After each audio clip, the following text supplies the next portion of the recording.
बेटी के दाखिले के संदर्भ में लंदन गए और इस विषय को भारतीय जनता पार्टी के तमाम नेताओं ने राजनीतिक तूल देने की कोशिश की, आपदा के साथ जोड़ के मुख्यमंत्री की आलोचना करने की राजनीति की। मैं समझता हूं कि बहुत दुर्भाग्यपूर्ण और दुखद और शर्मनाक है। हिमाचल की एक बेटी, चाहे मुख्यमंत्री की बेटी है, चाहे किसी दूसरे परिवार की बेटी है, अगर उसको लंदन में विश्व स्तर के एक प्रतिष्ठित शिक्षण संस्थान में स्कॉलरशिप मिल रहा है, दाखिला मिल रहा है, मैं समझता हूँ ये प्रदेश के लिए गौरव की बात है। और इस मुद्दे के ऊपर राजनीति करना बहुत ही दुर्भाग्यपूर्ण है, चाहे जयराम ठाकुर हो, चाहे भारतीय जनता पार्टी के दूसरे नेता। तमाम नेताओं ने इस मुद्दे के ऊपर राजनीति करने का प्रयास किया। आपदा का जहां तक प्रश्न है,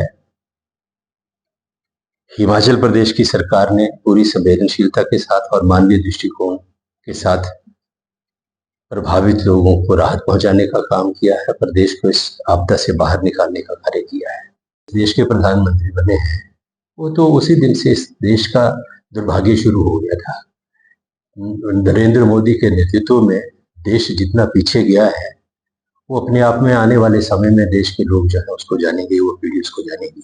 इस देश के अंदर जो है एक ऐसा राजनीतिक ध्रुवीकरण करने का प्रयास किया गया जिसमें विकास, लोगों के मुद्दे, देश की तरक्की और देश की खुशहाली जो है वो बहुत पीछे छोड़ दी गई है। इस देश के अंदर एक उन्माद पैदा करने की राजनीति जो है वो होने का प्रयास किया है, जो किसी भी तरह से देश हित में नहीं है। स्वर्णिम युग तो इसको क्या कहेंगे, वो उनका दावा है, लेकिन मैं समझता हूँ कि एक काले इतिहास के रूप में नरेंद्र मोदी का जो ये शासन काल है, इसको दुनिया और देश में जाना जाएगा आने वाले समय में। कोरोना महामारी पूरे विश्व में फैली हुई थी। अपने निजी कोष से 11 लाख रुपए अंशदान राहत कोष में दिया था। इसी तरह 2023 में जब प्रदेश के अंदर भीषण आपदा आई, उस आपदा में भी मुख्यमंत्री सुखविंदर सिंह सुक्खू ने 51 लाख रुपए राहत कोष में दान देकर जो है एक उदाहरण पेश किया मानवता का और मानवीय दृष्टिकोण का। लेकिन भारतीय जनता पार्टी के नेताओं ने इन दोनों अवसरों के ऊपर मात्र राजनीतिक बयानबाजी की, राजनीति करने का प्रयास किया और आलोचना करने का कार्य किया। भारतीय जनता पार्टी के नेताओं से जानना चाहता हूं, जिस मुद्दे के ऊपर आलोचना कर रहे हैं, कि वो बताएं।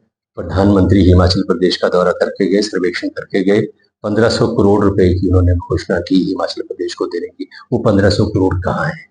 इसी के साथ 7 केंद्रीय मंत्री हिमाचल प्रदेश में पर्यटक बनकर हिमाचल प्रदेश का दौरा करके गए।